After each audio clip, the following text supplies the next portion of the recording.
প্রিয় দর্শক সবাইকে শুভেচ্ছা। টাইম এক্সক্লুসিভ অনুষ্ঠানে আপনাদের স্বাগত জানাচ্ছি আমি আরিফুর রহমান। দর্শক, আজকের দিনটি অনেক গুরুত্বপূর্ণ, কারণ অনেক গুরুত্বপূর্ণ বিষয় নিয়ে আলোচনা হবে এবং এই সিটে যে বসে থাকে আপনাদের প্রিয় সঞ্চালক আবু তাহের, যে বাহির থেকে অনেক কড়া বিষয় নিয়ে আপনাদের সামনে বিশ্লেষণে আসবে, যে উপস্থাপকের ভূমিকা থেকে বিশ্লেষণধর্মী কিছু কথা বলবেন, তার সাথে আমাদের সাথে অনেকে যুক্ত হবেন। আমরা প্রথমেই অনুষ্ঠানে যে বিষয়গুলো নিয়ে আলোচনা করব, প্রতিদিনের মতো সেই বিষয়টা বলে রাখি যে কালকে নিউ ইয়র্কের ম্যানহাটন ফেডারেল কোর্টে মাদুরো, ভেনেজুয়েলার প্রেসিডেন্ট মাদুরোর বিচার শুরু হতে যাচ্ছে। আর আমরা এই বিষয় নিয়ে আলোচনা করব মাদুরোকে মুক্তি দেওয়ার জন্য চীনের আহ্বান, পরিস্থিতি পর্যবেক্ষণ করছে ভারত। এছাড়া ভেনেজুয়েলা হামলার বিষয়ে আপত্তি জানিয়ে ট্রাম্পকে ফোন করেছিলেন জোহরান মামদানি, বিষয়টা নিয়ে কথা বলবো। আরেকটি বাংলাদেশি বিষয় নিয়ে কথা বলবো, জুলাই হত্যাকাণ্ড নিয়ে এখন বৈষম্য বিরোধী ছাত্র আন্দোলন তারাই ওসি এবং এসপিদের তালিকা করে ইন্টারন্যাশনাল ওয়ার ট্রাইব্যুনালে দেবে এবং তাদের বিচারের জন্য এই বিষয়টা নিয়ে কথা বলবো। এবং ট্যাক্স রিটার্ন, সবচেয়ে গুরুত্বপূর্ণ যে বিষয়টি সবসময় আলোচনা কেন্দ্রবিন্দুতে থাকে, আমাদের সাথে আমরা আজকে ট্যাক্স রিটার্ন নিয়ে কথা বলবো।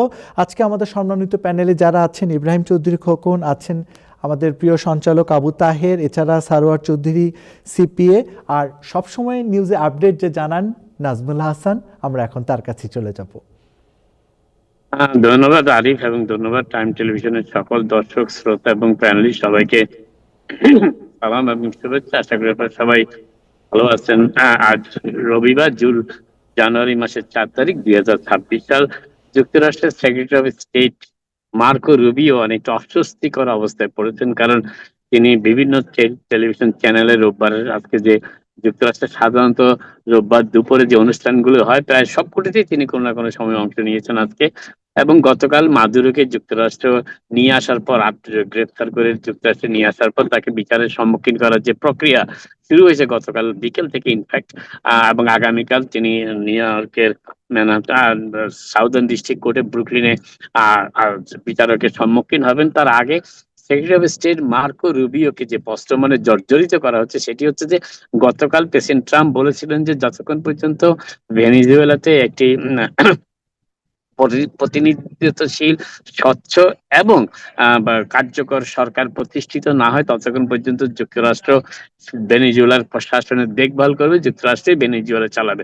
এই প্রশ্নের উত্তর দিতে গিয়ে কিভাবে চালাবে যুক্তরাষ্ট্রের, সেই কি প্রক্রিয়ায় যুক্তরাষ্ট্র ভেনেজুয়েলার প্রশাসন চালাবে, এই ধরনের বিভিন্ন প্রশ্নের উত্তর দিতে গিয়ে মোটামুটি হিমশিম খেয়েছেন। তবে কিছু কিছু ক্ষেত্রে তিনি বিরক্তিও প্রকাশ করেছেন প্রশ্নের উপরে। তবে মার্কো রুবিও যে কথাটি স্পষ্ট করে বলেছেন সেটি হচ্ছে যে ভেনেজুয়েলার কে মাদুরোকে সরিয়ে আসার পর ভেনেজুয়েলাতে যুক্তরাষ্ট্র কোনো আক্রমণ চালায়নি। যুক্তরাষ্ট্র শুধুমাত্র যুক্তরাষ্ট্রের আইনের আওতায় নিয়ে এসেছে সেই দেশের প্রেসিডেন্টকে, এবং সেই জন্যই যুক্তরাষ্ট্র প্রশাসন যে প্রক্রিয়ায় চলার কথা সেটাই চলবে। বিশেষ করে প্রেসিডেন্ট ট্রাম্প গতকাল ইঙ্গিত করেছেন যে ভাইস প্রেসিডেন্ট যিনি আছেন, তিনি যদি এই প্রশাসনের দায়িত্বভার গ্রহণ করেন, এবং আজকে সেই দেশের প্রতিরক্ষা বিভাগ এবং সুপ্রিম কোর্ট, সেই দেশে ভেনেজুয়েলার সুপ্রিম কোর্ট এতদিন যিনি ভাইস প্রেসিডেন্টের দায়িত্ব পালন করেছিলেন, তাকেই সেই পরবর্তী প্রেসিডেন্ট নির্বাচিত না হওয়া পর্যন্ত তাকেই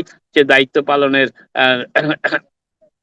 সময়সীমা বেঁধে দিয়েছেন, এবং তবে তিনি সে দায়িত্বভার গ্রহণ করেছেন। তবে মার্কো রুবিওর কথা যেটি ইঙ্গিত পাওয়া যাচ্ছে, যুক্তরাষ্ট্র এখনো সঠিকভাবে নির্ধারণ করেনি কিংবা কোন প্রক্রিয়ায় যুক্তরাষ্ট্র ভেনেজুয়েলার শাসনভারের দায়িত্বভার গ্রহণ করবে, সেই ব্যাপারটিও এখনো স্পষ্ট নয়।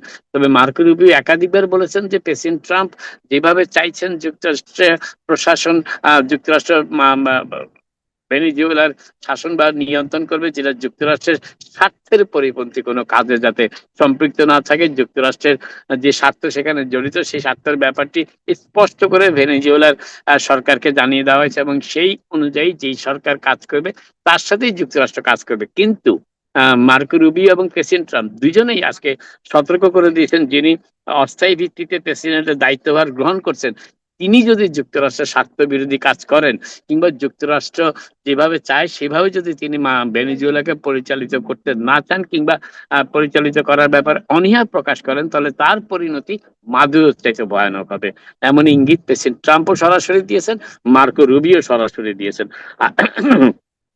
এবং আরেকটা জিনিস বলেছেন যে ভেনেজুয়েলার যে স্যাংশন আরোপ করা হয়েছে যুক্তরাষ্ট্রের পক্ষ থেকে, সেই স্যাংশন এখনো অব্যাহত থাকবে।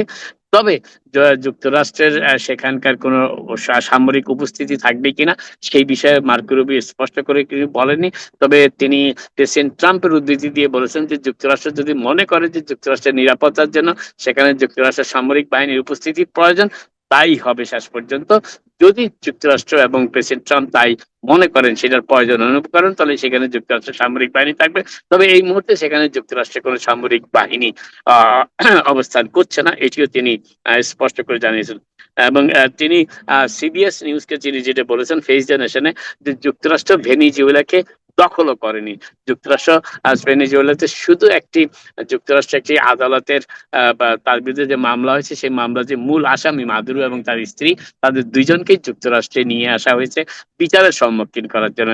এর বাইরে যুক্তরাষ্ট্র আর কোনো পদক্ষেপ গ্রহণ করেনি। ভেনেজুয়েলা তাদের স্বাভাবিক নিয়মে দেশ পরিচালিত করতে পারবে, তবে তা কোনোভাবেই যেন যুক্তরাষ্ট্রের স্বার্থ বিরোধী না হয়, এই কথাটিও তিনি স্পষ্ট করে উল্লেখ করেছেন। এবং ভবিষ্যতে ভেনেজুয়েলাকে কিভাবে পরিচালিত করতে হবে, ফিউচার অপশনের ব্যাপারে প্রেসিডেন্ট ট্রাম্প যেভাবে সিদ্ধান্ত নেবেন, যুক্তরাষ্ট্র প্রশাসন ঠিক সেভাবেই অগ্রসর হবে, এমনটিও তিনি স্পষ্ট করে বলেছেন। তবে যুক্তরাষ্ট্রের কাছে কি কি পথ খোলা আছে, এই বিষয়ে সরাসরি তিনি কোনো আলোচনা করতে রাজি হননি মার্কো রুবিও। এবং তিনি এই বিষয়টা যুক্তরাষ্ট্রের জাতীয় নিরাপত্তার উদ্ধৃতি টেনে বলেছেন যে এই মুহূর্তে এর বেশি আর কিছু তারা বলতে চান না। আজও এবং তিনি বলেছেন যে এবং মার্কো রুবিও এও বলেছেন যে আপাতত ভেনেজুয়েলাকে বলা যায় যে একটি কোয়ারেন্টাইন পরিস্থিতির মধ্যে তারা রয়েছে, যদিও ভেনেজুয়েলাতে মানুষের মধ্যে উদ্বেগ এবং আহ আশঙ্কার প্রভাবের কথা বিভিন্ন সংবাদ মাধ্যমে, বিদেশি সংবাদ মাধ্যমে প্রকাশিত হয়েছে। এবং আরেকটি কথা মার্কো রুবিও বলেছেন স্পষ্ট করে সাংবাদিকদের কাছে এবং টেলিভিশন অনুষ্ঠানে, যে যুক্তরাষ্ট্র সেখানে কোনো যুদ্ধ করেনি, মাত্র কয়েক ঘন্টার অভিযানের মাধ্যমে যে দুইজন ব্যক্তিকে তাদের প্রয়োজন ছিল তাদেরকে সেখান থেকে তুলে এনেছে। তবে এই তুলে আনার ব্যাপারটি আইন বিরোধী হয়েছে কিনা, এটার কোনো আইন বিরোধী কার্যকলাপ কিনা, এই ধরনের প্রশ্নের উত্তরে মার্কো রুবিও বলেছেন যে না, এটা আইনের বিরুদ্ধে, এই কংগ্রেসের অনুমতির প্রয়োজন হয় না, কারণ যুক্তরাষ্ট্র ভেনেজুয়েলার বিরুদ্ধে কোনো যুদ্ধ ঘোষণা করেনি। একজন অপরাধী যাকে যুক্তরাষ্ট্রের ফেডারেল বিচারের সম্মুখীন করা হবে, তাকে সেখান থেকে গ্রেপ্তার করে নিয়ে আসা হয়েছে। এবং এটা কোনোভাবেই কোনোভাবেই একটা যুদ্ধের মতন অবস্থা ছিল না। এখানে কারোর সাথে কোনো যুদ্ধ হয়নি, যুক্তরাষ্ট্র কোনো প্রতিরোধের সম্মুখীন হয়নি। এবং সেটা বলেছে যে নার্কোটিক্স, মাদক ব্যবসার সাথে জড়িত একজনকে সেখান থেকে যিনি জড়িত এবং যেই যুক্তরাষ্ট্রে মাদক পাচারের ক্ষেত্রে যিনি নেপথ্যের ভূমিকা পালন করেছেন, নেপথ্যের সমস্ত শক্তি জুগিয়েছেন, সেই নিকোলাস মাদুরোকেই যুক্তরাষ্ট্র নিয়ে আসা হয়েছে এবং তাকে বিচারের সম্মুখীন করা হয়েছে।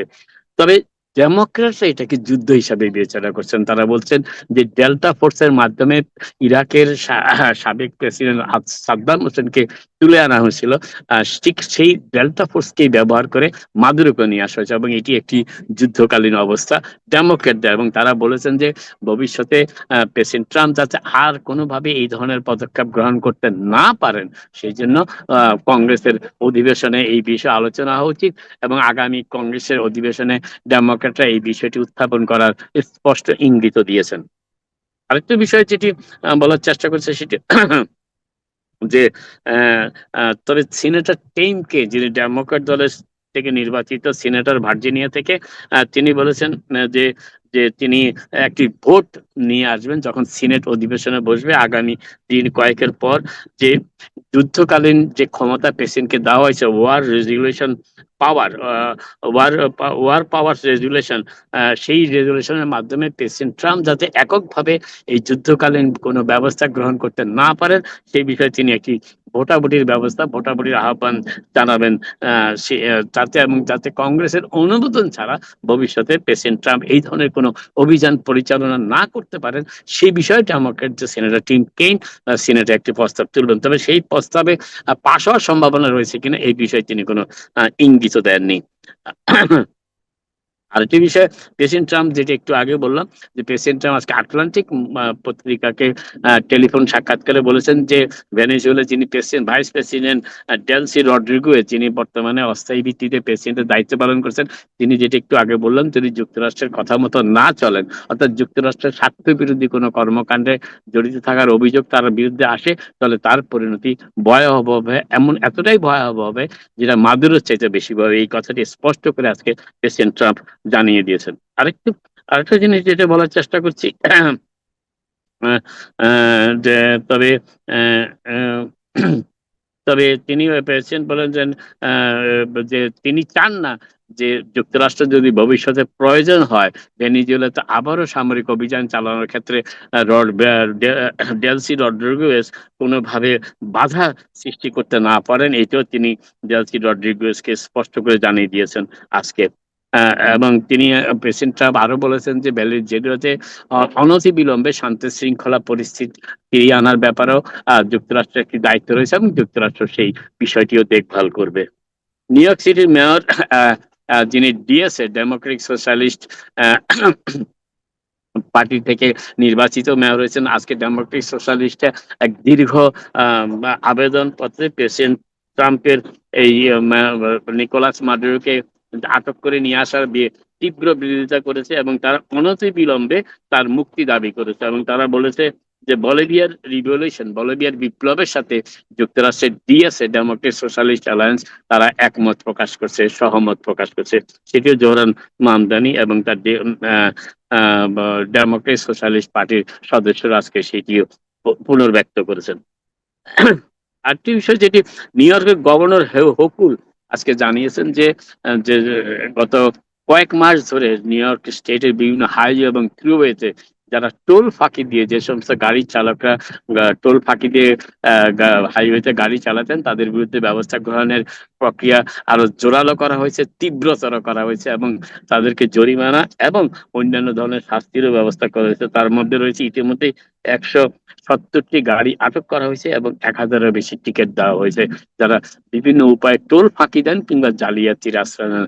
এবং তিনি গাড়ি চালকদের সতর্ক করে দিয়েছেন যে নিউ ইয়র্ক স্টেট এই ব্যাপারে আরো গুরুত্ব আরোপ করেছে, যাতে এইভাবে টোল ফাঁকি দিয়ে নিউ ইয়র্ক স্টেটের থ্রুওয়ে এবং হাইওয়ে ব্যবহার করার যে প্রবণতা, সেটি ঠেকানো সম্ভব হয়। এই জন্য নিউ ইয়র্ক স্টেট প্রশাসন আরো গুরুত্ব সহকারে বিভিন্ন কার্যক্রম গ্রহণ করছে, যেটি তিনি করে বলেননি অবশ্য।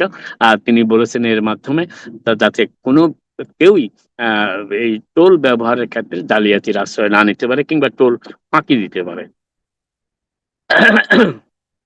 নিউ ইয়র্ক সিটি মেয়র আজকে নতুন একটি নির্বাহী আদেশ জারি করেছেন, যাতে তিনি নিউ ইয়র্কের যে সমস্ত ভাড়াটিয়া তাদের বাড়ি মালিকদের কাছ থেকে বিভিন্ন সমস্যা সমাধানের ব্যাপারে সর্বত্র অবহেলার শিকার হচ্ছেন, তাদের জন্য তিনি একটি হিয়ারিং এর ব্যবস্থা করতে যাচ্ছেন। এবং এই মেয়াদের প্রথম 100 দিনে এই হিয়ারিং কে আরো গুরুত্ব হিসেবে বিবেচনা করা হবে এবং যারা এই বিভিন্নভাবে ভুক্তভোগী রয়েছেন, বাড়ির ভাড়াটিয়ারা যারা বিভিন্নভাবে ভাড়া প্রদান করা সত্ত্বেও বাড়ির মালিকরা তাদের বাড়ির মেনটেনেন্স, বাড়ির রক্ষণাবেক্ষণের ক্ষেত্রে অবহেলা প্রকাশ করছে কিংবা বিভিন্ন সময়ে ভাড়াটিয়াদের অভিযোগের কোনো গুরুত্ব দিচ্ছে না, এই বিষয়টি সরাসরি জানানোর জন্য তিনি ভাড়াটিয়াদের কাছে অনুরোধ করেছেন এবং এই জন্য হিয়ারিং এর ব্যবস্থা গ্রহণ করা হচ্ছে। তার মেয়াদের প্রথম 100 দিনে এই হিয়ারিং প্রক্রিয়াকে আরো জোরদার করা হবে, এমনটিও তিনি জানিয়েছেন। এবং আগামী মাসগুলোতে যারা ভাড়াটিয়া রয়েছেন তাদের কাছে তিনি অনুরোধ করেছেন তারা যেন তাদের সমস্ত অভিযোগ এবং বিভিন্ন প্রয়োজনীয় প্রমাণাদি সহ এই সমস্ত হিয়ারিং এ উপস্থিত থাকেন এবং ভাড়াটিয়া বা বাড়ির মালিকরা যে সমস্ত ব্যাপারে অবহেলা প্রকাশ করেন সেগুলো গুরুত্ব সহকারে তুলে ধরেন, এটি জানিয়েছেন মেয়র মামদানি।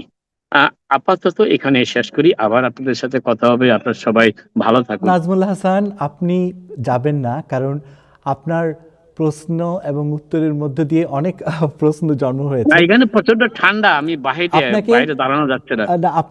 আপনাকে দর্শকরা এই মুহূর্তে সবাই আপনার কথা শুনছে, আমি অনলাইনেও দেখতে পাচ্ছি, প্রায় 448 জন মানুষ এখন স্ট্রিমে দেখছে। আপনার ব্যাকগ্রাউন্ডে একটা খুব সুন্দর, আপনি সবসময় যখন কথা বললেন একটা ব্যাকগ্রাউন্ডে একটা তাৎপর্য থাকে, যখন তুষার পড়ে তখন এক ধরনের ব্যাকগ্রাউন্ড দেন। আজকে যে ব্যাকগ্রাউন্ডটা দিয়েছেন, আমরা chief administrative officer Mir Bashar Facebook গ্রাউন্ডে এরকম একটি ব্যাকগ্রাউন্ড দিয়েছিল। এটা গতকাল আমি ব্যাখ্যা করেছি এটা কি। এটা জি, নিউ ইয়র্কের হ্যাঁ, state heritage Islamic heritage month হিসাবে নিউ ইয়র্কের গভর্নর হোকুলও কালকে নির্দেশ দিয়েছিল, এবং কালকে নিউ ইয়র্ক সিটির আরো কয়েকটি বড় বড় স্থাপনাতেও এই সবুজ আলো বাতিটি ব্যবহার করা হয়েছে।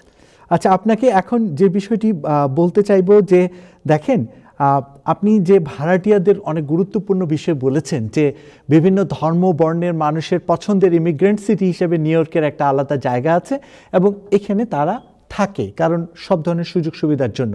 আপনাকে যে বিষয়টা আমি বলতে চাই যে তারা কোথায় অ্যাপিল করবে, এটা কি কোনো অনলাইন কোনো লিঙ্ক? এই বিষয়টি মেয়র অফিস থেকে আরো স্পষ্ট জানা হবে। নিউ ইয়র্ক সিটির প্রতিটি বড়তেই হিয়ারিং এর ব্যবস্থা করা হবে সিটি প্রশাসনের পক্ষ থেকে। সেখানে টেনান্টরা সেই হিয়ারিং গুলিতে অংশ নিতে পারবেন, এবং তারা যে যে বাসভবনে থাকেন, অ্যাপার্টমেন্টে থাকেন, বাড়িতে থাকেন, সেই বাড়ির ভাড়া মালিকদের বিরুদ্ধে তাদের যদি কোনো অভিযোগ থাকে সেই অভিযোগগুলো উত্থাপন করতে পারবেন। আপনার কাছে একদম শেষ প্রশ্ন, ঠান্ডার জন্য আপনাকে আমরা কষ্ট দিতে চাই না। আপনার কাছে বলবো যে একজন সংবাদকর্মী বা একজন সাংবাদিক হিসেবে জীবনে অনেক সময় আপনি পার করেছেন যুক্তরাষ্ট্রে। এই যে যুক্তরাষ্ট্রের এই যে অভিযানটা, অর্থাৎ একটি মানুষ ঘুমিয়ে থাকলেও একদম ফ্লাই করে গিয়ে তাকে উঠিয়ে নিয়ে এসে এই দেশের আদালতে তাকে বিচারের মুখোমুখি করা হচ্ছে, এই ধরনের ঘটনা আপনার এর আগে কয়টি দেখেছেন, বা এই ঘটনা সম্পর্কে আপনার নিজের কোনো ওপিনিয়ন আছে কিনা? না, আমার কাছে তো, আমি তো এই নিয়ে গতকালকে কথা বলেছি অলরেডি, তো দর্শকরা এই বিষয়ে জানে অলরেডি, আমি গতকালকে কথা বলেছি অলরেডি। আচ্ছা, আপনাকে ধন্যবাদ, আপনি আমাদের সাথে যুক্ত হয়েছেন। এখন আমি কথা বলবো, আমাদের সাথে যুক্ত হয়েছেন ইব্রাহিম চৌধুরী খোকন, এবং আমাদের সাথে আমাদের প্রিয় মুখ টাইম টেলিভিশনের আবু তাহের, উনিও যুক্ত হয়েছেন। আপনার কাছে আপনাদের দুজনকেই ধন্যবাদ, কারণ আপনাদের দুজনের একটা আলাদা কেমিস্ট্রি সবসময় থাকে এই অনুষ্ঠানে এবং দর্শকরা সেটা ভীষণভাবে উপভোগ করে। তো আজকে জনাব আবু তাহের আমাদের সাথে আছেন। আপনার কাছে একটি বিশ্লেষণ জানতে চাইব, একই সাথে ইব্রাহিম চৌধুরী খোকন আপনার কাছেও। আপনাদের দুজনের কাছে যে প্রশ্নটি আমি রাখতে চাইব যে স্টিফেন মিলার, আমরা এরই মধ্যে কিছু গণমাধ্যমে দেখেছি স্টিফেন মিলারের স্ত্রী গ্রিনল্যান্ডের পতাকার উপরে আমেরিকার পতাকার যে আস্তরণ দিয়েছে। তো এইটা তাৎপর্য, এবং এই ঘটনায় এখন তো ভেনিজুয়েলার দিকে একটা আলাদা রকম মানে একটা আমেরিকার একটা স্ট্যান্ড দেখতে পাচ্ছি। তো এখন এই দুটো ঘটনার সাথে আপনাদের কিছু বলার আছে কিনা? জি জি জি, আমার বলার আছে। আমি শুরুতেই বলি, মানে আপনাকে ধন্যবাদ। আপনি আবু তাহের সাহেবকে বলছেন যে প্রিয় মুখ আবু তাহের সাহেব, এবং আমার বেলায় কিছু বলেন নাই। এখানে উত্তরটা পরিষ্কার হয়ে গেছে। আমি এটা মানে একদম ভালোবাসার সাথে গ্রহণ করলাম। এই এখন অনুষ্ঠানে আপনি অনেক অনেক ধন্যবাদ আপনাকে। আপনি সত্য কথাই বলছেন, এবং এটা মানে প্রিয়র সাথে আমার নামটা যায় না। এটা আমি এটা একটু এটা যোগ করি, এই টাইম জি এক্সক্লুসিভ অনুষ্ঠান জন্ম এবং এই নামটা জন্মই দিয়েছেন উনি। তো আজকে টাইম টেলিভিশন সেই করোনা আমল থেকে শুরু করে বিভিন্ন সময় ওনার কনসেপ্ট থেকেই আপনি আজকে, এবং উনি কমিউনিটির বিনির্মাণে সব মানুষগুলোকে একত্রিত করে এই অনুষ্ঠানে এনে একটা আলাদা জায়গা করার কারণেই আমি কোনো বলেছি ব্যাখ্যার প্রিয়। প্রয়োজনই নাই তো, এটা আমি স্বীকার করে নিয়েছি। আমি আজকের কথাবার্তার শুরুতে শ্রদ্ধার সাথে স্মরণ করি। আমি জানি না আপনারা আলাপ করছেন কিনা, এই টাইম এক্সক্লুসিভে আমাদের একজন অভিভাবক হিসাবে সবসময় থাকতেন আখতারুল ইসলাম, এবং আমি তাহের। উনি একজন, এই যে টাইম এক্সক্লুসিভের একজন গুরুত্বপূর্ণ ব্যক্তি হিসেবে ছিলেন না। আমরা দুইজনেরই, আমি এবং আবু তাহের, আমাদের দুইজনেরই খুবই ঘনিষ্ঠ মানুষ ছিলেন। আমি সেই 70-এর নির্বাচন থেকে, মুক্তিযুদ্ধের সময় থেকে পরবর্তী সময় তিনি একজন জেলা পর্যায়ের ছাত্র নেতা, এবং একদম মানে সিলেটের যে অঞ্চলে ওনার বাড়ি, আমারও একই অঞ্চলে বাড়ি, এবং সেখান থেকে উঠে এসে একসময় তিনি ছাত্রলীগ করেছেন, ছাত্র ইউনিয়ন করেছেন। পেশাগত জীবনে তিনি একদম সর্বশেষ মানে সুপ্রিম কোর্টের আইনজীবী ছিলেন, এবং বাংলাদেশের সংবিধান প্রণেতাদের একজন, কয়েকজন, ব্যারিস্টার আমিরুল ইসলাম, ডক্টর কামাল হোসেন, ওনাদের সাথে ছিলেন। এবং আমার মনে পড়ে 90 দশকে যখন মানে সিপিবি সহ বিভিন্ন দল থেকে গিয়ে গণফোরাম নামে যে দল ডক্টর কামাল হোসেন গঠন করেন, সেখানে আজকের প্রধান উপদেষ্টা ডক্টর মোহাম্মদ ইউনূস সেখানে বক্তব্য রেখেছিলেন। এবং একজন সংবাদকর্মী হিসেবে সেই সময় আমি উপস্থিত ছিলাম, আখতারুল ইসলাম সেখানে ছিলেন। এবং তিনি গত 2011 সাল থেকে সপরিবারে যুক্তরাষ্ট্রে চলে আসেন। এখানে আসার পর আমাদের সাথে, তখন টাইম টেলিভিশন সদ্য শুরু হয়েছে, সেখানে তিনি আসতেন। তিনি সংবিধান এবং আইন কানুনের ব্যাপারে, আমি একজন আইনজীবী কিন্তু তার সামনে কথা বলতে ভয় পেতাম। তার লেখাপড়া ছিল ভালো, তার লেখার হাত ছিল। এবং তিনি মানে গত 3 বছর থেকে, প্রায় 2-2.5 বছর থেকে একটু বেশি সময় তিনি ক্যান্সারে আক্রান্ত হন এবং তার চিকিৎসা চলতেছিল। তিনি আজকে পুরে কোনো একটা সময় মারা গেছেন 9:30টার সময় লং আইল্যান্ডের যেখানে চিকিৎসা নিচ্ছিলেন, তাকে নার্স গিয়ে ঔষধ দিতে গিয়ে মৃত অবস্থা পান। এই মুহূর্তে আমাদের কাছে জানা গেছে যে লং আইল্যান্ডের আল কুরআন মসজিদে, জামে মসজিদ যেটা, সেখানে কালকে বাদ জোহর তার জানাজা হবে। তো অনেকেই জানাজা কখন সেটা জানতে যাচ্ছেন, আমি জানিয়ে দিলাম। এবং আক্তার ভাইয়ের জন্য শুধু মানে টাইম টেলিভিশনের টাইম এক্সক্লুসিভের একজন হিসাবে তাহারও নিশ্চয়ই বলবেন, আমরা শোক জানাচ্ছি, সমবেদনা জানাচ্ছি। আমি জানি অগুন্তি দর্শক, এবং শেষের দিকে তার কথাবার্তায় একটু অসংলগ্ন চলে আসছিল, কিন্তু কখনোই মানে তাহের আমার সাথে ঝগড়া করলে বা এই টাইম টেলিভিশনে আমার উপর হামলা, আপনারা যারা আছেন তারা সহ দর্শক কারো পক্ষ থেকে কমতি কখনো হয় নাই। কিন্তু আক্তার ভাই কখনোই মানে আমাকে মানে আহত করেন নাই। একজন স্নেহের মানুষ হিসেবে দেখেছেন। আমি আমার ব্যক্তিগত শ্রদ্ধা থেকে, ভালোবাসা থেকে এই সমস্ত মানুষ চলে যায়, এরা একটা সময়ের সাক্ষী। এবং এই ধরনের মানুষ আমাদের সমাজে আসবে না, ত্রিকালদর্শী মানুষ। এই আমাদের সমাজ সংস্কৃতির বহু জানা অজানা ঘটনার সাথে এই আখতারুল ইসলাম জড়িত ছিলেন। তো আমার মনে হয় এই কথাটা এখানেই শেষ করে আমি আবু তাহেরকে দেই। আবু তাহের এই ব্যাপারে কথা বলার সুযোগ আছে, এবং পরে অন্য বিষয়ে আমরা কথা বলবো। জি Taher. Thank you so much জনাব ইব্রাহিম চৌধুরী খোকন, আপনাকে যে আপনি সবসময় নিজেকে এই যে একটা মানে দরাশায়ী করে মানুষের মমতা নেওয়ার চেষ্টা করেন, এই প্রয়াস বাদ দেওয়া উচিত। আজকে আখতার ভাই সম্পর্কে যেটা বলতে চাই সেটা হচ্ছে যে আমি অত্যন্ত মর্মাহত এবং শোকাহত যে আমরা আমাদের একজন অভিভাবককে হারিয়েছি। তিনি যখন থেকে যুক্তরাষ্ট্রে আমরা টাইম টেলিভিশন শুরু করেছি, ওই সময় থেকে আমি আসলে বেসিক্যালি উনি নিজেই আমাদেরকে যোগাযোগ করতেন। বাংলাদেশে তৎকালীন সময়ে যখন সংবিধান নিয়ে যেসব সমস্যা দেখা দিত, সংবিধানের উপর বিচার বিশ্লেষণ এর ব্যাখ্যা উনি এত সুনিপুণভাবে দিতেন যে আমার কাছে মানে উনি অনেক প্রায় ফোন করে বলতেন যে ওই যে আমি বলেছিলাম ওইটা আজকে দেখো, ওইটা ওইটা ওইটা ওইটা সত্য বলে প্রমাণিত হয়েছে। উনি প্রায় আমাকে ফোন করে আবার ওনার কাছে একটা সুবিধা ছিল কি, উনি যেসব কথা উনি বলতেন এই কথাগুলো উনি রেকর্ড করে রাখতেন।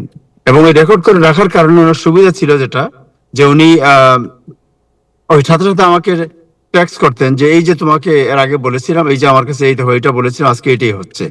সো আমি কামনা বাক্যে ওনার আত্মার মাগফিরাত কামনা করছি। আল্লাহ তাআলা যেন ওনাকে জান্নাতুল ফেরদৌস দান করেন, এই দোয়া করি। ওনার পরিবার পরিজন যারা আছেন, ওনার ছেলে মেয়ে সন্তান সন্ততি, তাদের সবার প্রতি সুখ জানাই, সুসন্তপ্ত পরিবারের প্রতি সমবেদনা জ্ঞাপন করছি। এবং আমি যে বিষয়টি এখানে ইব্রাহিম চৌধুরী খোকন একটু আগে যেটা বললেন, যে আসলে বাংলাদেশে যে এই যে বহুমাত্রিক যে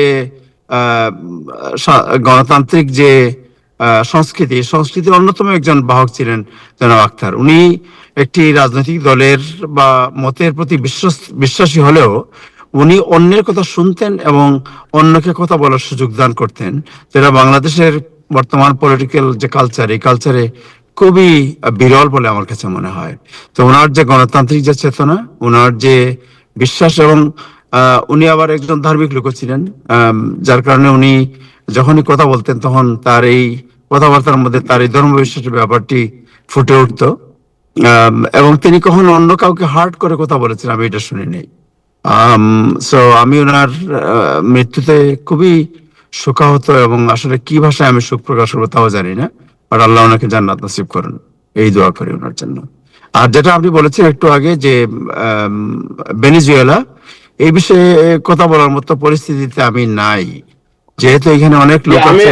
আমি একটু মনে করি না, যেহেতু এখানে অনেক লোক আছে যারা এই অন্য দেশ বা অন্য দেশের উপর আক্রমণ বা কোনো কিছু যদি হয় তাহলে ওনারা খুব পুলক অনুভব করেন সেখানে।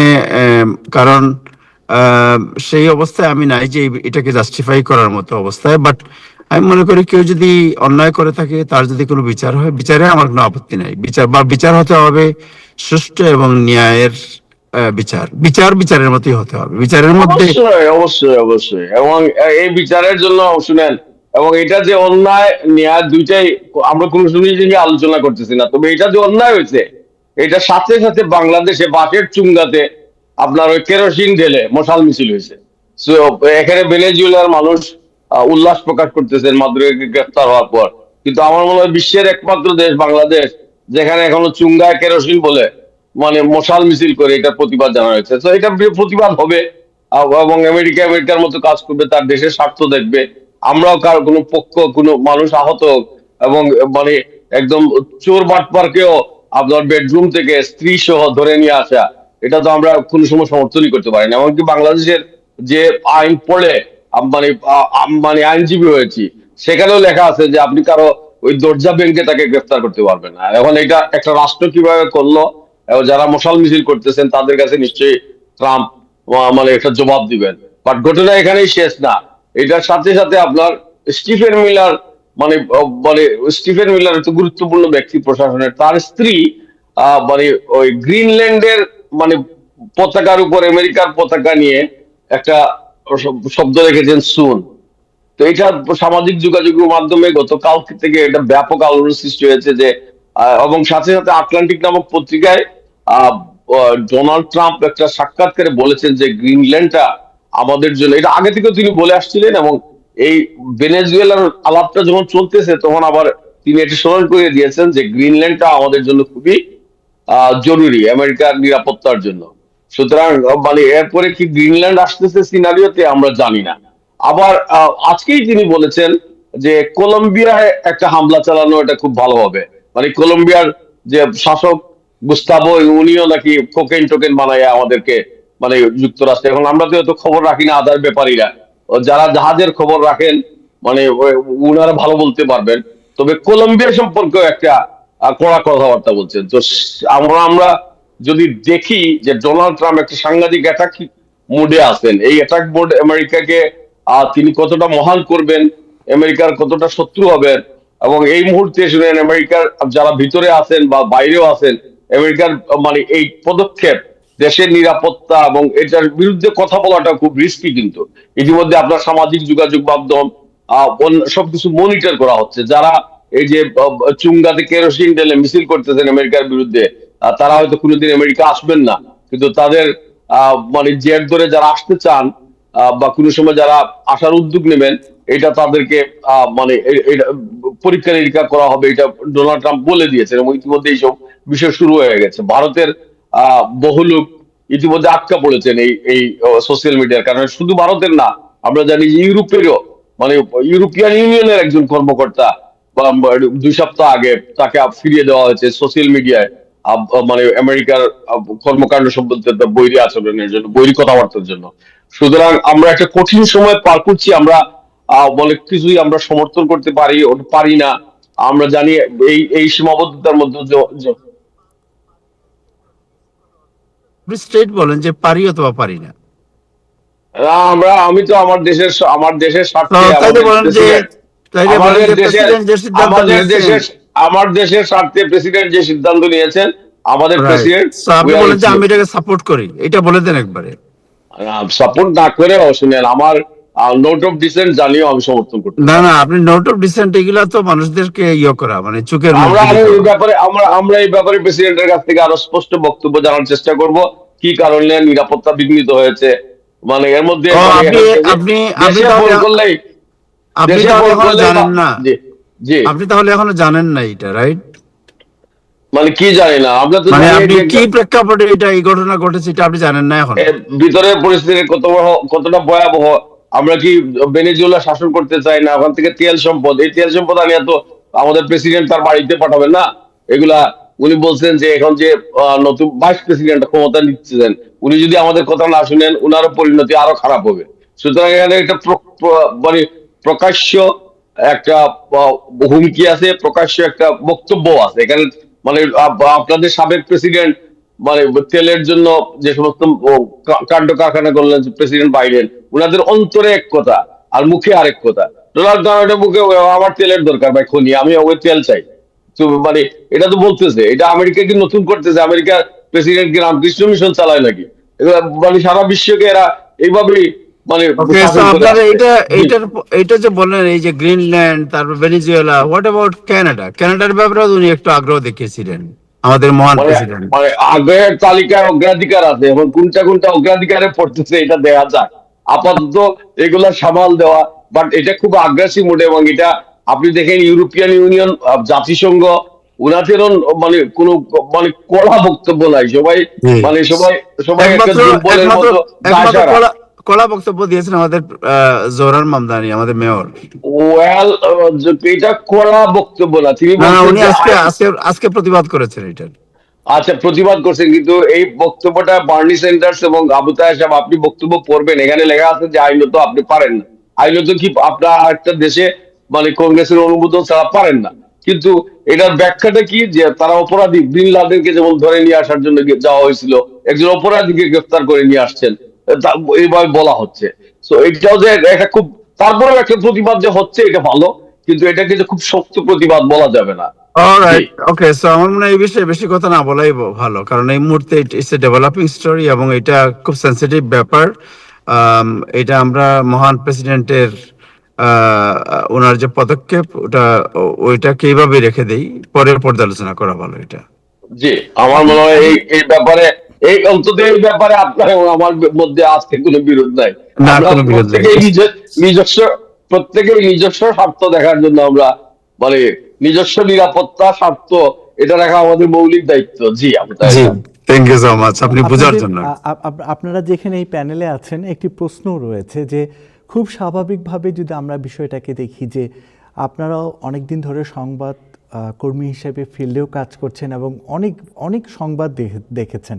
তো নিউ ইয়র্কে এখন কিন্তু অলিগলিতে বাঙালি পাড়ায় একটা আলোচনার বিষয় যে মাদুরোর বিচার নিউ ইয়র্কেই হচ্ছে, যেখানে জোহরান মামদানি সরাসরি এটার, আপনারা কিছুক্ষণ আগে বলেছেন যে আমরা অতিরিক্ত বা এমন কোনো আলোচনা করব না যেটা একটু অন্যরকম হয়ে যায়, কিন্তু আপনাদের দুজনের কাছে প্রশ্ন যে এরকম একটা ঘটনায় একটা অন্যরকম ইফেক্ট কিন্তু জনমানুষের মনে হয়েছে, সেটা কি ভবিষ্যৎ প্রজন্মের জন্য কি এটা ভালো যে এইভাবে করে এই ঘটনাটা নিয়ে আপনাদের ভবিষ্যৎ প্রজন্মের জন্য কিছু বলার আছে কিনা? যে আমি বলি এটা তাহের উত্তর দিবেন। ভবিষ্যৎ প্রজন্ম আমেরিকার শক্তিবত্তা দেখে আমেরিকাকে শুনেন। আমেরিকাতে খুব খুব মানে একটা গণতান্ত্রিক মানবাধিকার, এগুলো তো হার্ভার্ডে পড়ালেখা হয়, বুঝছেন? ওই পড়ালেখার উপর সারা পৃথিবীতে আমরা সেমিনার করি, কিন্তু আমরা নিজেরা কতটা চর্চা করি এটা আমেরিকার ইতিহাসে মানে কতবার, এটা তো নতুন না। মানে আপনি 90 দশক থেকে যদি আমাদের সময়ে দেখেন, বারবার ঘটনা ঘটেছে। এবং দক্ষিণ মানে সাউথ আমেরিকার বিভিন্ন দেশে আমেরিকা হস্তক্ষেপ করেছে, এবং এই হস্তক্ষেপ আহ মানে চলবে, কিন্তু আমাদের পরবর্তী প্রজন্মের যারা লেখাপড়া করে, তারা মানবাধিকার, আন্তর্জাতিক সম্পর্ক, আন্তর্জাতিক কূটনৈতিক এসব বিষয়ে তারা উদারনৈতিক মনোভাব পোষণ করেন। কিন্তু আমেরিকা রাষ্ট্র হিসাবে এসব প্র্যাকটিস কতদিন থেকে করতেছে, কিভাবে করতেছে, আমাদের কোনো স্পষ্ট ধারণা নাই নাগরিকদের। এবং আমরা যেহেতু এই দেশকে এভাবে ভালোবেসে আসছি, আমরা দেখি কি হয়। আবু তাহের, আপনি বলেন এই ব্যাপারে। জনাব আবু তাহের, আপনি কি শুনতে পাচ্ছেন? ইব্রাহিম চৌধুরীর কথা কি আপনি শুনতে পাচ্ছেন? আবু তাহের, আপনাকে শোনা যাচ্ছে না, আপনার মিউট হয়ে আছে। আপনি একটু আনমিউট করেন ফোনটি। জনাব আবু তাহের, আপনি ফোনটা আনমিউট করেন। আমরা এই বিষয়ের পাশাপাশি ইব্রাহিম চৌধুরী খোকন, আপনার কাছে যেটা বাংলাদেশের একটা বিষয় নিয়ে কথা বলবো, তার আগে আমরা ট্যাক্সের বিষয়েও কথা বলবো। আমাদের সাথে সারওয়ার চৌধুরী আছেন। বাংলাদেশে একটি বিষয় আপনার নজরে অবশ্যই পড়েছে, কারণ আপনি যে কোনো গুরুত্বপূর্ণ খবরই আপনার নজরে চলে আসে, সবসময় সেটা আলোচনার মধ্যে আপনি রাখেন, যে ঢাকা বিশ্ববিদ্যালয়ে বৈষম্য বিরোধী ছাত্র আন্দোলন জুলাই হত্যাকাণ্ড নিয়ে তারা বলতেছে যে তারা নিজেরাই ওইসব পুলিশ এবং এসপিদের তালিকা করে আন্তর্জাতিক অপরাধ ট্রাইব্যুনালে জমা দিবে, যে তাদের বিচারের জন্য। এই বিষয়টা নিয়ে আপনার সাথে কথা বলবো। তার আগে আমি এখন চলে যাব, সারওয়ার চৌধুরী আমাদের সাথে যুক্ত আছেন। জনাব সারওয়ার চৌধুরী, আপনি কি আমার কথা শুনতে পাচ্ছেন? ধন্যবাদ আরিফ, আমি সংযুক্ত হয়েছি আপনাদের আলোচনায়। অনেক অনেক অনেক কিছু ধন্যবাদ। শুনলাম ইব্রাহিম ভাইয়ের কাছে এবং আবু তাহের ভাইয়ের কাছে। তো আমি পলিটিক্যাল রিজনিং এ যাচ্ছি না, এখন সমসাময়িক ব্যাপার এগুলো আমরা সবাই দেখতে পাচ্ছি। আমাদের অর্থনৈতিক কারণ এবং সামাজিক নিরাপত্তা অথবা আমাদের রাষ্ট্রীয় নিরাপত্তা সবকিছু মিলিয়ে আমাদের প্রেসিডেন্ট যে পদক্ষেপ নিয়েছেন এগুলো নিয়ে আমার কোনো বক্তব্য নেই, কিন্তু এখন যেটা আমাদের বক্তব্য, কিছুদিনের মধ্যেই ট্যাক্স সিজন শুরু হচ্ছে, সুতরাং একজন সিপিএ হিসেবে আমার একটা সামাজিক দায়িত্ব আপনাদের এই অনুষ্ঠানে কিছু হাইলাইট করা, কি বিষয়ে আমরা প্রস্তুতি নিব এবং কখন নিব, কি কি জিনিস আমাদের এখন কিছু আমাদের জন্য ভালো কিছু আসছে কিনা। হ্যাঁ, এবার ট্যাক্স সিজনে আমাদের জন্য ভালো কিছু আসছে। তার আগে আমি আহ, আজকের প্যানেলদের সবাইকে ধন্যবাদ জানাচ্ছি এবং আজকে অনুষ্ঠানের শুরুতে টাইম টেলিভিশনের অগণিত দর্শকদেরকে শুভেচ্ছা জানাচ্ছি এবং আগামী দিনের ট্যাক্স সিজনের জন্য আমার আন্তরিক অভিনন্দন জানাচ্ছি। এখন ট্যাক্স সিজনটা শুরু হতে যাচ্ছে এই বছর এই মাসের 26 থেকে 30 তারিখের মধ্যে পুরোদমে ট্যাক্স সিজন শুরু হবে। অর্থাৎ এর আগে যদি আপনি ট্যাক্স ফাইল করেন ওগুলো প্রসেস হবে না, ওই সমস্ত ট্যাক্স ফাইল করা রয়ে যাবে। তবে আইআরএস এর তথ্য অনুযায়ী 26 থেকে 30-এর মধ্যে আপনারা যে সমস্ত ট্যাক্স রিটার্ন, যে ট্যাক্স সিজন শুরু হতে যাচ্ছে তখন তাদের কম্পিউটার চালু হবে, আমাদের কম্পিউটার চালু হবে, আমরা ইন্টারনেটের মাধ্যমে ট্যাক্স ফাইল করতে পারবো এবং যারা টাকা ফেরত পাবেন অর্থাৎ ট্যাক্স রিফান্ড পাবেন তারাও ওই সময়ে ট্যাক্স ফাইল করলে 2 সপ্তাহের মধ্যে টাকা রিফান্ড ফেরত পাবেন। এখন প্রশ্ন আসছে যে এই বছর আমাদের জন্য কোনো সুযোগ সুবিধা, বাড়তি কোনো সুযোগ সুবিধা আছে কিনা। হ্যাঁ, এবছর বাড়তি সুযোগ সুবিধার মধ্যে আমরা যেটা বলতে পারি যে মনে করেন যে ডিডাকশন, যে স্ট্যান্ডার্ড ডিডাকশন আমরা প্রত্যেকের ফ্যামিলিগতভাবে এবং ব্যক্তিগতভাবে যে স্ট্যান্ডার্ড ডিডাকশন পাই সেটা গত বছরের তুলনায় আরো বাড়তি হয়েছে। অর্থাৎ এটা প্রতি বছরই বাড়ে কিছু না কিছু, যেহেতু আমাদের ইনফ্লেশনারি একটা প্রেশার থাকে প্রত্যেক বছর ট্যাক্স সিজনের সময়, বছরের পর বছর, সেটার জন্য আমরা এই ডিডাকশনটা পাবো। আর তাছাড়া এই বছর উল্লেখযোগ্য একটা জিনিস যেটা হয়েছে, এটা আমাদের সবার জন্য প্রযোজ্য, যারা বিশেষ করে যারা বাড়িঘর মালিক, যাদের একটা প্রাইমারি হোম আছে, এই পর্যন্ত গত বছর পর্যন্ত অর্থাৎ 24 সাল পর্যন্ত যেটা ছিল যে ট্যাক্সের স্টেট লোকাল ট্যাক্স যেটা বলি, সল্ট যেটা বলি, এই এটার একটা সিলিং ছিল, অর্থাৎ এটা $10,000 উপরে হইলে আপনি ওটা পাইতেন না। কিন্তু দেখা যায় যে অনেক লোক যাদের বাড়িঘর লং আইল্যান্ডে অথবা অন্যান্য জায়গায় ওয়েস্টচেস্টার কাউন্টিতে বড় বড় বাড়ি, তাদের কিন্তু এই যে রিয়েল এস্টেট ট্যাক্সটা অনেক হাই। এখন রিয়েল এস্টেট ট্যাক্সটা যদি আপনি আইটেমাইজ করতে পারেন, দেখা যায় যে আপনার ভালো এক ধরনের সুবিধা পাচ্ছেন আপনি। সো এটা একটা সুযোগ আপনি এই বছর মনে রাখতে হবে আপনার। সুতরাং দেখতে হবে আপনি যখন ট্যাক্স ফাইল করতে যাবেন আপনার এই রিয়েল এস্টেট ট্যাক্সটা আপনার অন্তর্ভুক্ত হয়েছে কিনা, অথবা আপনি মর্টগেজ কোম্পানির কাছ থেকে এই রিয়েল এস্টেট ট্যাক্সের চিঠিটা পেয়েছেন কিনা, আপনার রিয়েল এস্টেট ট্যাক্স কত, এটার উপরে জিনিসটা আপনি ট্যাক্স প্রিপেয়ারের কাছে গিয়ে বলতে পারেন মতো। আর যেটা হচ্ছে, আর অন্যান্য জিনিসগুলো মোটামুটি সেম আছে। আর আর একটা জিনিস যেটা সুবিধা আমরা ওয়ান বিগ বিলের মাধ্যমে জানতে পেরেছি, যেটা কিছুদিন আগে ডোনাল্ড ট্রাম্প যে বিলটা সাইন করেছিলেন, তাতে কিছু জিনিস সুযোগ সুবিধা দেয়া হয়েছে। তার মধ্যে হচ্ছে যে আপনার এই যে আপনি যদি কোনো যন্ত্রপাতি কিনেন, যেমন আপনারা যারা এই যে ইব্রাহিম ভাই আছেন, তাহের ভাই আছেন, আপনারা যদি আপনাদের ব্যবসার জন্য বড় ধরনের কোনো যন্ত্রপাতি, গাড়ি এবং অন্যান্য মেশিনপত্র কিনেন, তাহলে 100% আপনি বোনাস ডিপ্রিসিয়েশন নিয়ে আপনি ডিডাকশনটা নিতে পারবেন। আর অন্যান্য জিনিসের মধ্যে ব্যক্তিগত এবং ব্যবসার ক্ষেত্রে যেটা আমি আরেকটা জিনিস মানে ছোটখাটো জিনিসগুলাই বলে ফেলি আজকে, যেটা যেমন ট্যাক্স সিজন শুরু হচ্ছে, আবার ট্যাক্স সিজনটা শেষ হবে, আপনার ফাইনাল ডে হবে এপ্রিলের 15 তারিখ। আর ইন দ্য মিন টাইম আপনারা যদি কেউ প্রস্তুত না হন, কাগজপত্র নিয়ে যদি প্রস্তুত না থাকেন, তাহলে এক্সটেনশন ফাইল করবেন। এটা আগে থেকেই বলে রাখছি, যদিও এখন মোটামুটি ট্যাক্স ফাইল করার পরে আপনি আর 2 মাস সময় পাবেন, 2-3 মাস সময় আছে।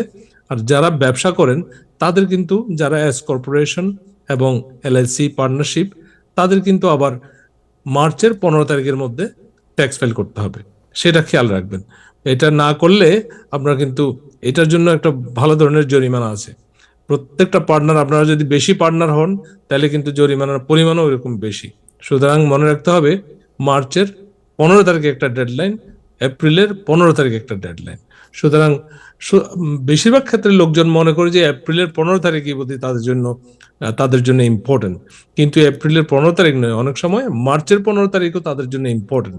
আপনি যদি এস কর্পোরেশনের একজন শেয়ার হোল্ডার হন, অথবা পার্টনারশিপের একজন পার্টনার হন, এলআইসির একজন মেম্বার হন, তখন আপনার জন্য কিন্তু মার্চের 15 তারিখ একটা ডেডলাইন মনে রাখতে হবে। আর ট্যাক্স সিজনে যেটা আপনারা বেশিরভাগ ক্ষেত্রে লোকজন যেটা ভুল করেন সেটা হচ্ছে যে তাড়াহুড়া করে তারা ট্যাক্স ফাইল করতে যান। আমার মনে হয় তাড়াহুড়া করে যাওয়ার আগে আপনি দেখবেন আপনার সমস্ত ট্যাক্স সংক্রান্ত কাগজপত্রগুলো হাতে এসছে কিনা। যেমন ধরেন আপনার W2, 1099, আর বিশেষ করে বর্তমান যুগে অনেকেই, বেশিরভাগ ক্ষেত্রে সবাই কিন্তু স্টক মার্কেটে এবং কি বলবো ক্রিপ্টোকারেন্সিতে ইনভলভড তারা। সুতরাং জানতে হবে যে আপনারা যে সমস্ত ট্রানজ্যাকশন করেছেন, সমস্ত ট্রানজ্যাকশনের ডকুমেন্ট আপনাদের কাছে আছে কিনা, অথবা আপনারা যেই দামে বিক্রি করেছেন তার তার করসপন্ডিং কস্ট আপনাদের জানা আছে কিনা। তাহলে প্রফিট আপনারা কতটুকু পেয়েছেন অথবা লস আপনারা কতটুকু বিয়ার করতেছেন, সেটা আপনারা ট্যাক্স ইয়েতে ফর্মে উল্লেখ করতে হবে, নাইলে কিন্তু বড় ধরনের জরিমানা আসতে পারে। আর যেটা আমার এখন মনে পড়ছে সেটা হচ্ছে অনেকেই জিজ্ঞেস করেন যে এবছর ভালো কিছু আছে কিনা। হ্যাঁ, এবছর ভালো কিছু মানে আপনার আর্ন ইনকাম ক্রেডিট বেড়ে গেছে।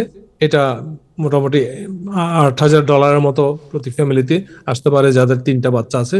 যাদের দুটো বাচ্চা আছে তারা একটু কম, যাদের একটা বাচ্চা আছে তারা একটু কম। এবং এটা প্রযোজ্য কাদের জন্য? যাদের ইনকাম মোটামুটি $60,000 মধ্যে আছে। আর উল্লেখযোগ্য যেটা আমি বলতে চাই সেটা হচ্ছে আপনার কাছে আমরা আবারও আসবো, কারণ অনেক ট্যাক্সে এইবারেই প্রথম যারা ট্যাক্স রিটার্ন দিতে চায়, সেটা বিভিন্ন ক্যাটাগরি ভিসাতে যারা এসেছে, যারা ওয়ার্ক অথরাইজেশন নিয়েছে, তাদের ক্ষেত্রে আপনি একটু আমাদের সঙ্গে থাকুন। এখন আমি একটু ইব্রাহিম চৌধুরী খোকন ওনার কাছে যাব। বা আপনি রাজনীতির মাঠে, সেটা বাংলাদেশের রাজনীতি হোক কিংবা আমেরিকার মাঠের রাজনীতি হোক, সব কিছুতেই মানে সূক্ষ্ম চোখ থাকে আপনার। আমার প্রশ্নটা হলো যে এই বৈষম্য বিরোধী ছাত্র আন্দোলনের এই খবরটি যে তারা তালিকা করে আন্তর্জাতিক অপরাধ ট্রাইব্যুনালে OCSPদের নাম দিবে এবং তাদের বিচারের আওতায় যেন আনা হয়, বিষয়টিকে আপনি কিভাবে দেখছেন? এটা তো শুনেন ভাই, আপনি আমেরিকার এতক্ষণ আপনি রাখলেন যে আমেরিকার উপর আলোচনা করি, এটার যে কঠিন বিষয় হচ্ছে বাংলাদেশ নিয়ে আলোচনা করা এখন। বাট এনিওয়ে, আমি প্রথমত সিপিএ জাকির সাহেবের ধন্যবাদ জানাই। আমরা তো খালি দুঃসংবাদ ক্যারি করি, কিন্তু জাকির সাহেব দেখেন মানে এই president Donald Sarwar Chowdhury, I'm sorry, it's my apology. So Sarwar Chowdhury এই প্রেসিডেন্ট ডোনাল্ড ট্রাম্পের সময় ট্যাক্সের যে সুবিধা, অনেকগুলো সুবিধার কথা বললেন।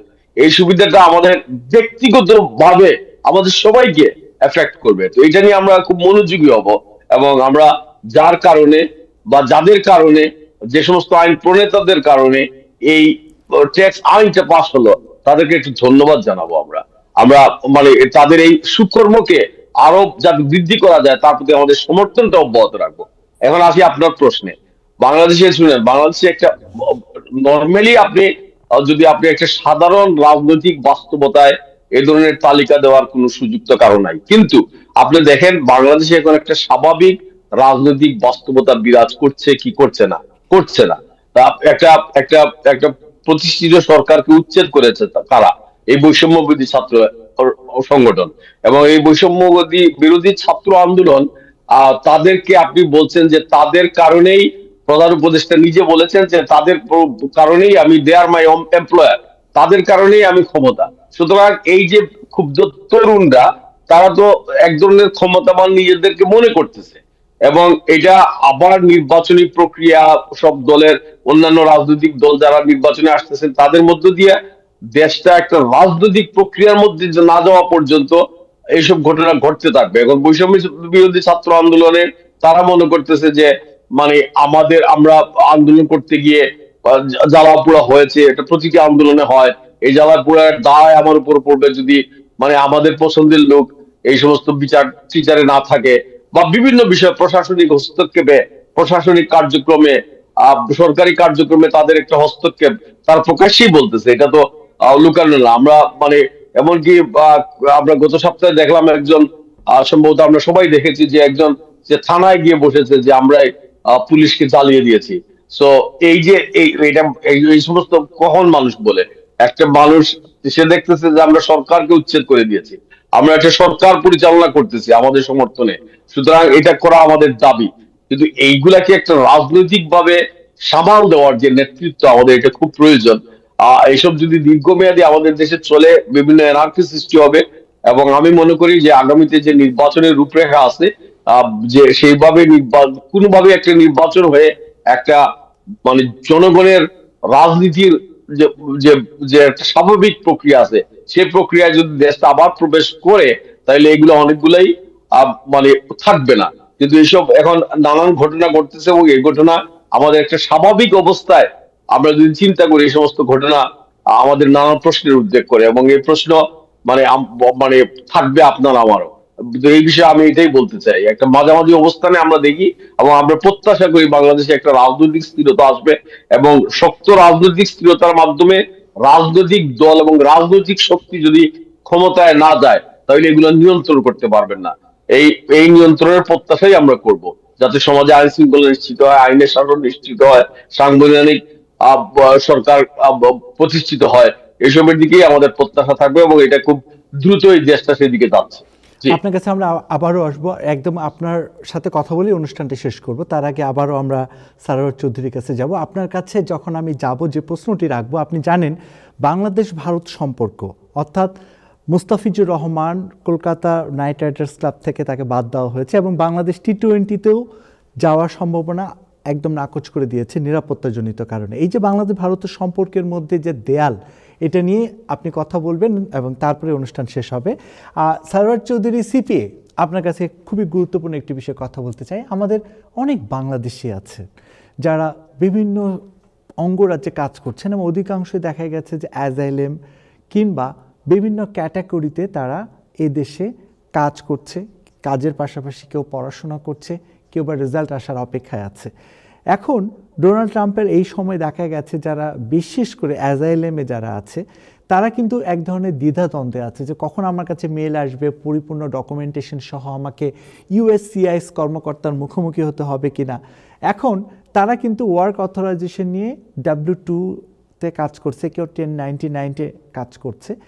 আপনি তাদের উদ্দেশ্যে কিছু বলবেন কিনা? কারণ ন্যাচারালি দেখা গেছে তারা এমনিই দ্বিধাদ্বন্দ্বের মধ্যে আছে।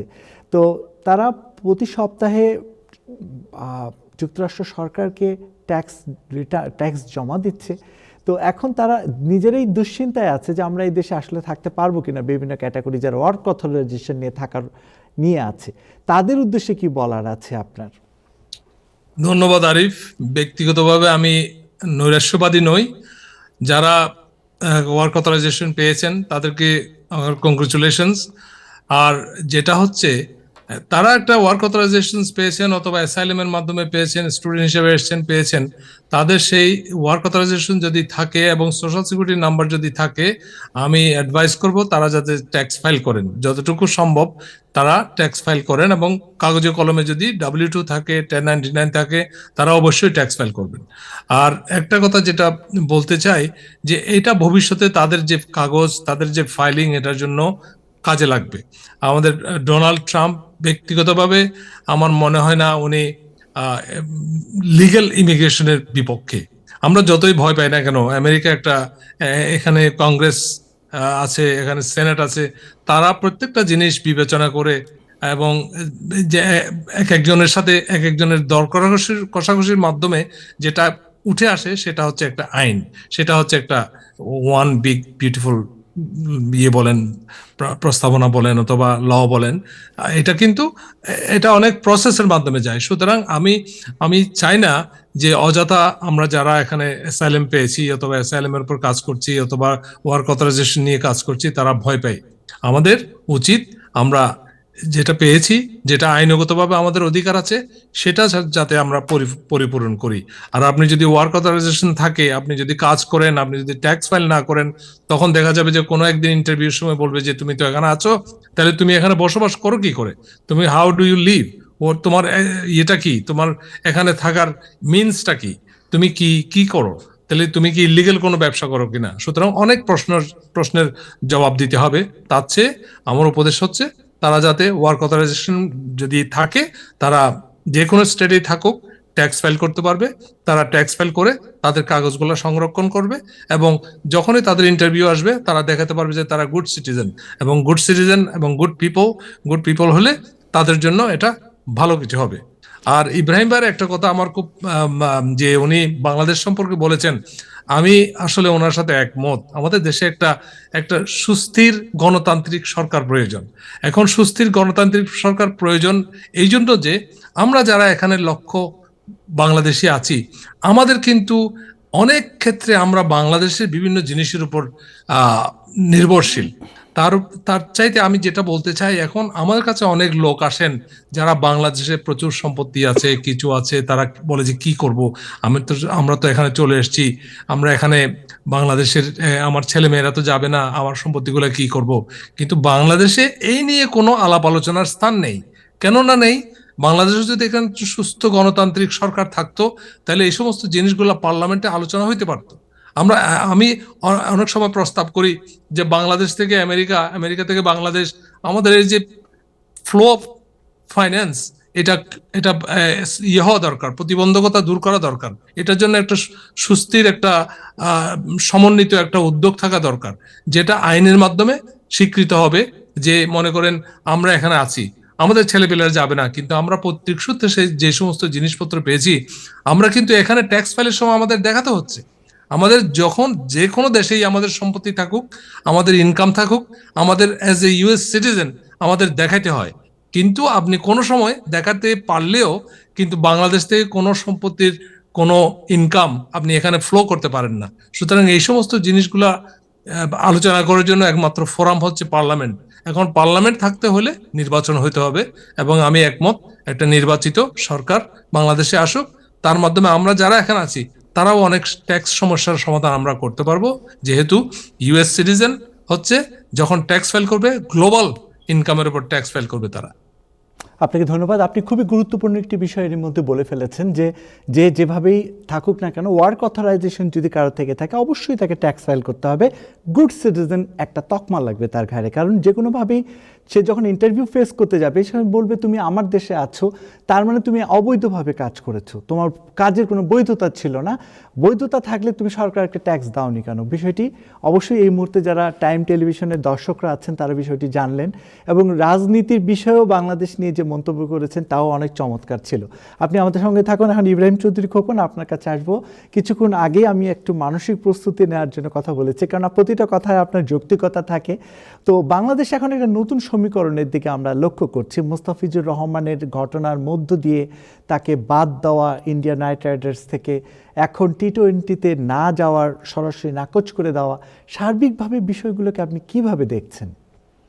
এটা একটা সুস্থ বাস্তবতা না। শুনেন, যখন আমরা অনেকেই মনে করি যে ক্রীড়া সংস্কৃতি এগুলা রাজনীতির বাইরে থাকবে, কিন্তু আজকালকার বাস্তবতা এতটাই নিষ্ঠুর যে ভারতের সাথে, পাকিস্তানের সাথে, বাংলাদেশের সাথে আমাদের প্রতিবেশীমূলক সম্পর্ক সবসময় ওঠানামা করেছে, এবং এটা নতুন কিছু না।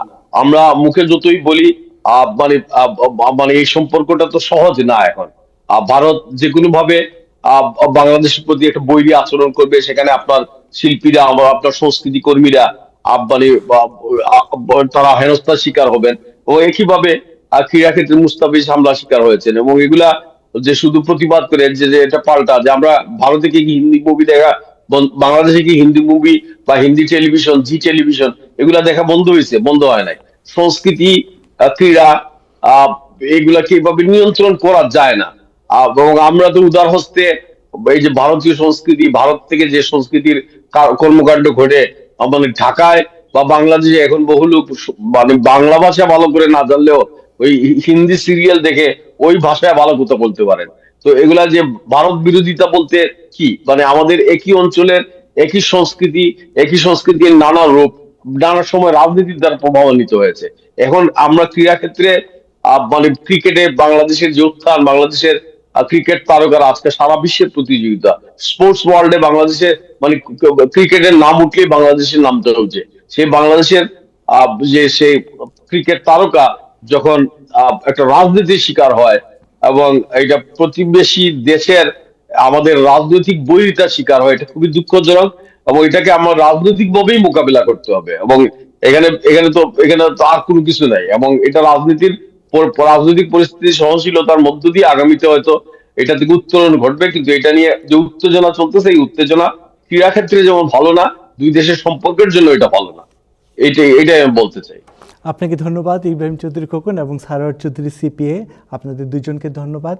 জনাব আবু তাহের আমাদের সাথে যুক্ত ছিলেন, ওনাকেও ধন্যবাদ। সবাইকে ধন্যবাদ জানিয়ে আজকের অনুষ্ঠান শেষ করব। তার আগে আবারও আখতারুল ইসলামকে নিয়ে বলবো, আমরা টাইম টেলিভিশন পরিবার গভীরভাবে শোকাহত। অনেকটা নিস্তব্ধেই মানুষটি পৃথিবী ছেড়ে চলে গেছেন। আমাদের সবাইকে পৃথিবী ছেড়ে চলে যেতে হবে। আপনারা ভালো থাকুন, সুস্থ থাকুন, টাইম টেলিভিশনের সঙ্গে থাকুন। ধন্যবাদ।